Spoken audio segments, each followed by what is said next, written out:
Hello mga bossing, happy Valentine's mga bossing.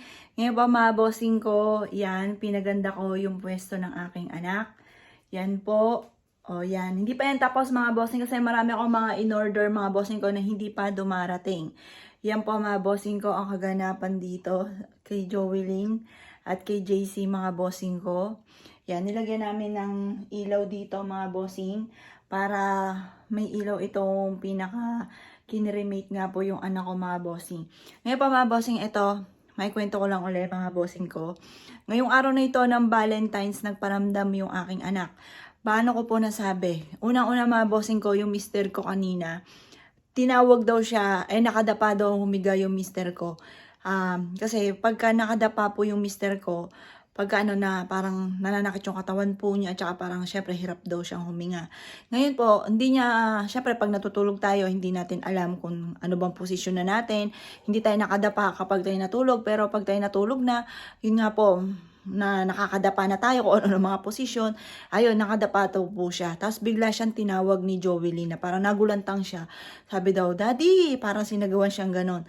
Tapos nagulantang po yung anak ko. Tapos ako naman mga bossing ko, parang ginising si Joel dahil ganun nga yung position po niya.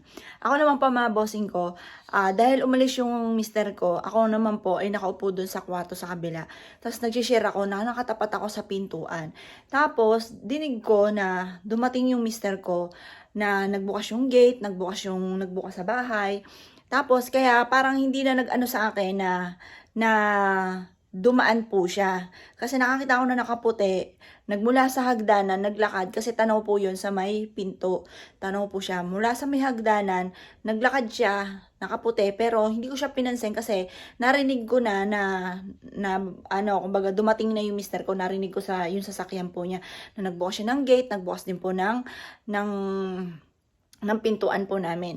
Ngayon pa mga bossing, ay di nag-share po ako ng mga videos. Pagkatapos, mula sa may hagdan, may naglakad, nakaputi po siya. Tapos, lumampas pa po siya doon sa may pintuan, papunta doon sa may CR namin. Sa taas po yun, hindi po siya dito. Sa taas po yun. Tapos, ay di inisip ko, mister ko po yun. Tapos nga, ang ginawa ko lang po mga bossing ko, ay di inisip ko nga po, yun na siya na po yun. Kaya lang, nagtaka ko, ba't ang tagal bumalik? Parang tagal sa CR mga bossing. Ang ginawa ko, Daddy, tumawag ako ganyan. Wala pong kumikibo. Tapos, Daddy, tawag. Hindi siya kumikibo. Ang ginawa ko, tumayo na ako, hindi mo tinistop ko yung pag-share. Pagkatapos, nung inistop ko na siya, tinignan ko sa may CR, wala pong tao. Tapos parang ang tahimik, walang tao. Nakatawa si Candy nagluluto sa labas. Labas po yun ng bahay po namin.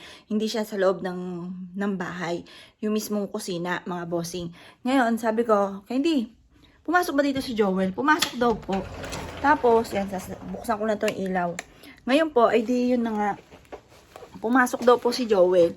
Tapos tawag, wala naman tao sa loob. Tapos po noon, ay di, ang ginawa ko, binuksan ko na yung CCTV. Tapos nung binuksan ko po yung CCTV, yan.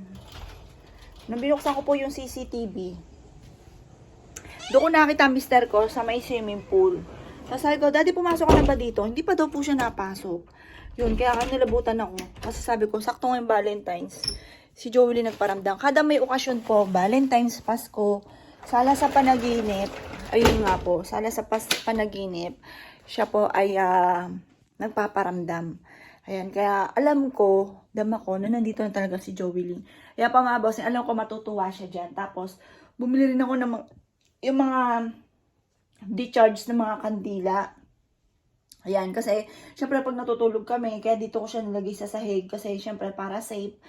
Ayun, pagka may mga ganyan natutulog, parang nandun yung isipan mo na baka anong mangyari, baka may masunog dyan, yung mga ganun mga bossing. Kaya bibilin ko na decharge mga bossing. Iwanan ko man dito, malulobat lang siya at hindi siya mapapaano. Yan.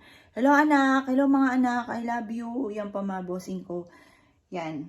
Tapos may mga binili pa ako na mga ibang bulaklak na hindi pa nasabit dito kasi ang gusto ko, tatagtadin ko ito ng bulaklak mga bossing. Yung ba tipo pagka ma-amaze si Jovelyn, ma-amaze din si JC, yung isa kong anak. Tapos, yun, kung sino makakita dito, ma-amaze sila dahil maganda yung ayos ni Jovelyn. Yan, kaya may nakakita nga po dito, sabi, ano ba yan? Wala na si Jovelyn pero nandun pa rin yung ang ganda ng ayos. Kasi mahilig talaga siya sa mga magaganda lagi. Lahat naman po tayo, 'di ba mga bossing? Kumbaga gano'n siyang ka-special kahit siya ay wala na. Tuloy-tuloy pa rin. Tapos eto, bumili ako ng malalaki. Yan, malalaki po yan sa personal mga bossing. Malalaki to. Itong aking, yung sunflower. Kasi nung nabubuhay siya, ang alam ko talaga mahilig siya sa sunflower. Ngayon, sabi ng boyfriend po niya, si Oli, ano daw po, gusto daw ni Jovelyn roses na white or red. Ayan po, kaya binila ko siya ng ganyan. Tapos, eto, yung mga petals nila, ano hanggang ganyan, mga bossing. Yan, para matuwa naman si Jovelyn. Yan, hindi pa po tapos yan kasi binila ko pa po siya. Yan, dami niyang bantay. Ang dami niyang mga kasamahan na angel, mga bossing. Yan, hindi pa po siya tapos. Hindi pa lang dumarating yung mga iba sa mga order ko po.